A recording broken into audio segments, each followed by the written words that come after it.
اللہ نے آدم علیہ السلام کو مٹی سے پیدا کیا، اپنے ہاتھوں سے بنایا، پھر اس میں روح پھونکی۔ اس کا مفصل بیان احادیث میں موجود ہے۔ جب ان میں روح پھونکی گئی اور ابتدا میں روح جیسے ہی سر کے اندر داخل ہوئی، آدم علیہ السلام کو چھینک آ گئی۔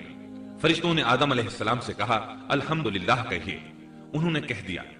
اللہ کی اس تعریف کے جواب میں اللہ تعالیٰ نے فرمایا رحمک ربک، یعنی تجھ پر تیرا رب رحم فرمائے۔ سبحان اللہ، اللہ ذوالجلال والاکرام نے آدم علیہ السلام میں روح مکمل ہونے سے پہلے ہی انہیں اپنی رحمت سے سرفراز فرما دیا۔ بہرحال جب روح ان کی آنکھوں میں داخل ہوئی اور انہوں نے جنت کے پھلوں کو دیکھا تو ان میں غور و فکر کرنے لگے۔ جب روح پیٹ میں داخل ہوئی تو کھانے کی طلب محسوس ہوئی۔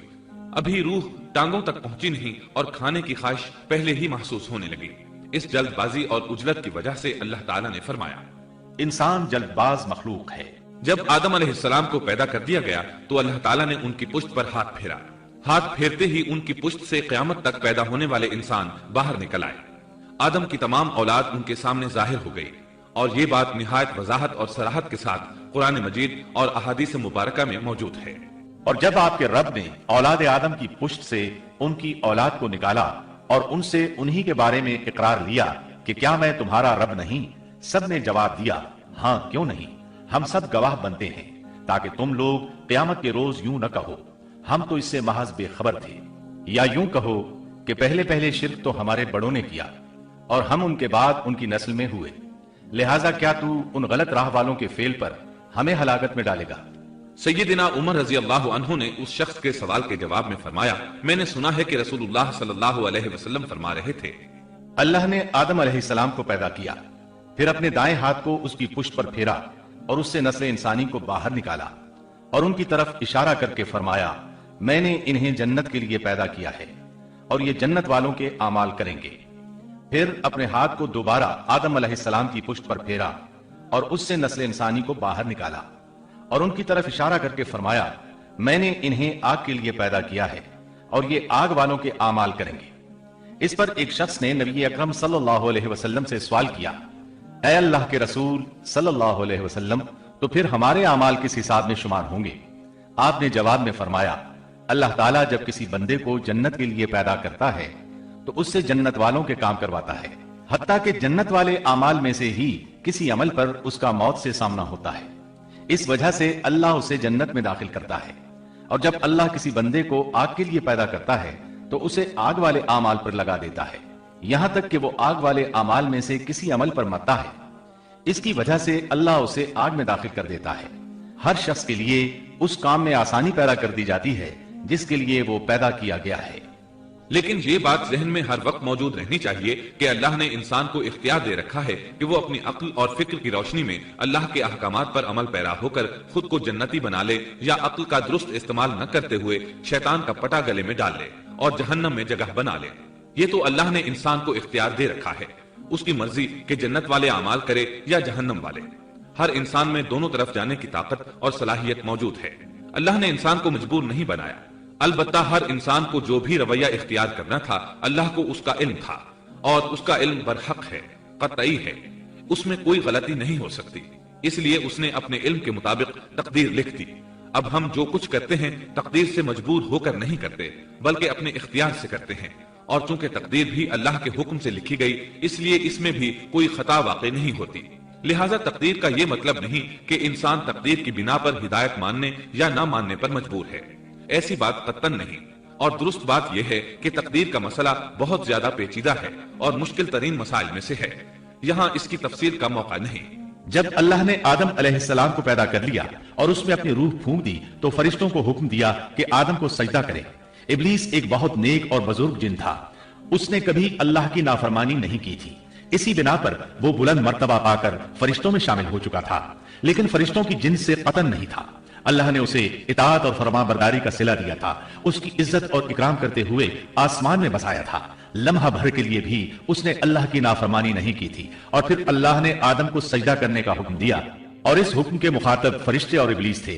صرف فرشتوں کے لیے یہ حکم نہیں تھا بلکہ ابلیس بھی اس حکم میں شامل تھا، کیونکہ اللہ تعالیٰ فرماتے ہیں اور یقیناً ہم نے تمہیں پیدا کیا، پھر ہم ہی نے تمہاری صورت بنائی، پھر ہم نے فرشتوں سے کہا کہ آدم کو سجدہ کرو، تو سوائے ابلیس کے سبھی نے سجدہ کیا، وہ سجدہ کرنے والوں میں شامل نہ ہوا، اللہ تعالیٰ نے فرمایا تجھے کس چیز نے سجدے سے روک دیا جبکہ میرا حکم تیرے لیے بھی تھا؟ تو اس سے ثابت ہوا اس حکم میں فرشتوں کے ساتھ ابلیس بھی شامل تھا، کیونکہ قرآن میں اذ امرتک کے الفاظ ہیں۔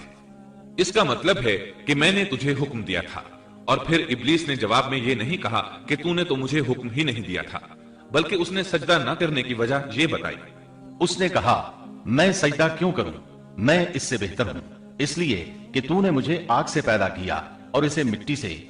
اللہ نے حکم دیا تو اس سے نیچے اتر جا۔ غرض جب ابلیس نے نافرمانی کی، سرکشی اور تکبر کا مظاہرہ کیا، تو اس وقت اللہ تعالیٰ اور اس کے درمیان مکالمہ ہوا۔ اللہ نے اس کی سرکشی دیکھ کر اسے سزا دیتے ہوئے فرمایا اس جنت سے اتر جا، تجھے کوئی حق حاصل نہیں کہ تو اس جنت میں رہ کر تکبر کرے۔ ابلیس نے جواب میں کہا مجھے قیامت کے دن تک مہلت دے دیجئے، یعنی اتنی لمبی عمر دے دیجئے کہ میں قیامت تک زندہ رہوں، موت نہ آئے۔ اللہ نے فرمایا تجھے مہلت دے دی گئی، لیکن ایک وقت مقررہ تک۔ اور جب شیطان اس طرف سے مطمئن ہو گیا کہ اسے مہلت مل گئی، تب اس نے کہا چونکہ تو نے مجھے گمراہ کر دیا ہے، اس وجہ سے میں قسم کھاتا ہوں کہ میں انسانوں کی گمراہی کے لیے تیرے سیدھے راستے پر بیٹھ جاؤں گا، پھر ان کے آگے سے، ان کے پیچھے سے، ان کے دائیں سے، ان کے بائیں سے، ان کے پاس آؤں گا، اور آپ ان میں سے اکثر لوگوں کو شکر گزار نہیں پائیں گے۔